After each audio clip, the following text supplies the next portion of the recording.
Nakakalungkot to ang nangyayari ngayon.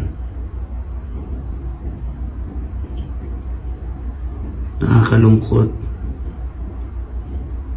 na dapat nagkakaisa tayo dahil sa pagkakaiba ng opinyon.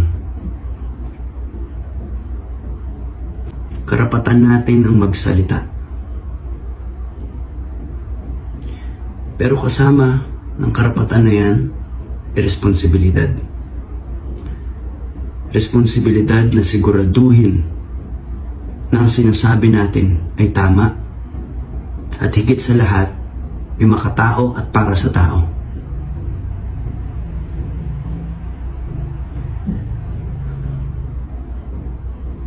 Nakakadismaya akong makita na ang iba naming mga kasamahan sa industriya na piniling magsalita ay iniinsulto.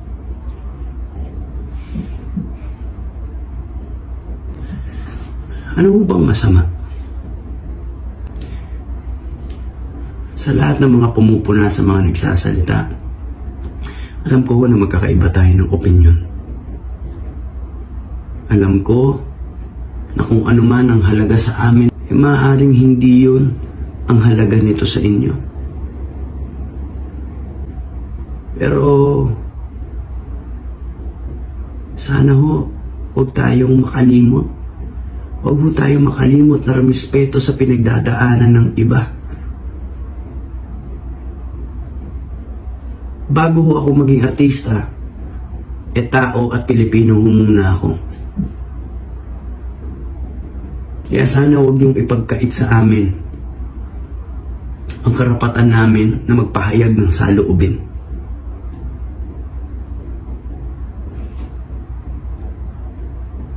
Sa mga kasamahan ko sa industriya, sa mga kapwa ko artista, sa mga sumusuporta, nais ko lang magpasalamat sa inyo. Maraming salamat po. Higit sa lahat, sa mga kapwa ko Pilipino,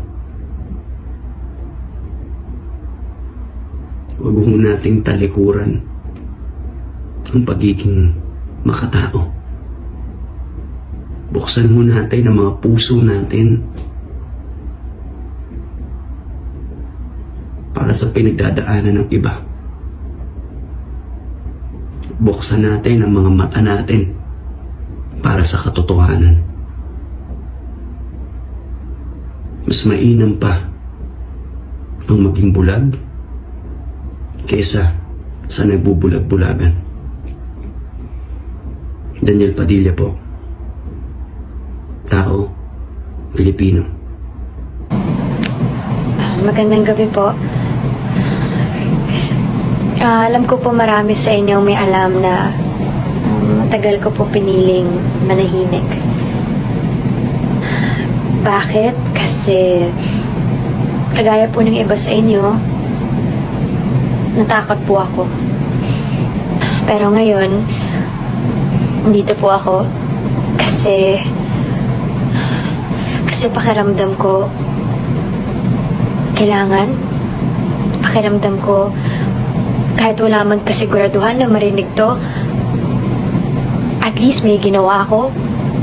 Pakiramdam ko kailangan kong maging boses ng iba. Kaya andito po ako, pinipili kong magsalita kasi nagpatong-patong na yung mga dahilan. Maaring marami sa inyo iniisip po na maginhawa yung buhay namin kumpara sa iba. Opo, pero hindi po doon nagtatapos yun eh. Mas may responsibilidad po kami na tumulong sa iba. Hindi po ibig sabihin nun, hindi kami apektado sa nangyayari kasi hindi namin kayang makita yung mga tao na nahihirapan, na umiiyak, na hindi alam kung ano na mangyayari sa kanila. Kaya nandito po kami kasi responsibilidad namin makaramdam para maging boses ng mga taong hindi mapakinggan. Kasi kung di kami magsalita, sinong magsasalita para sa kanila? Meron po akong isang linya dun sa movie na nagawa ko nung huli. Ang sinabi dun, ang choice para lang sa may pera. Nung isang buwan po akong namunghay kasama yung mga OFW sa Hong Kong, dun ko po napatunayan at dun ko lalong nakita kung gaano kahirap ang buhay.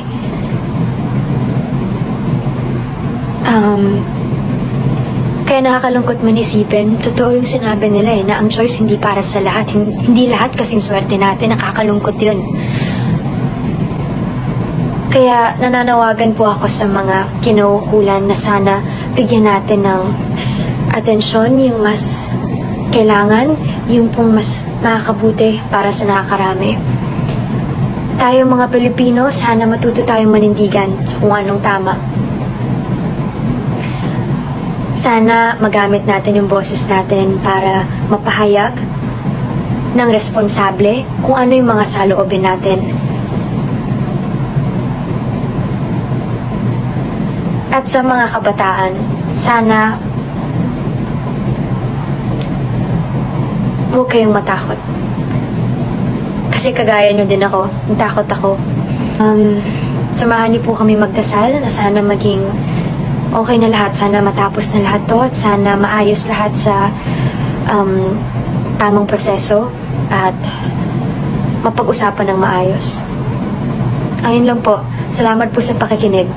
Ako po si Catherine Bernardo, isang artista, isang Pilipino,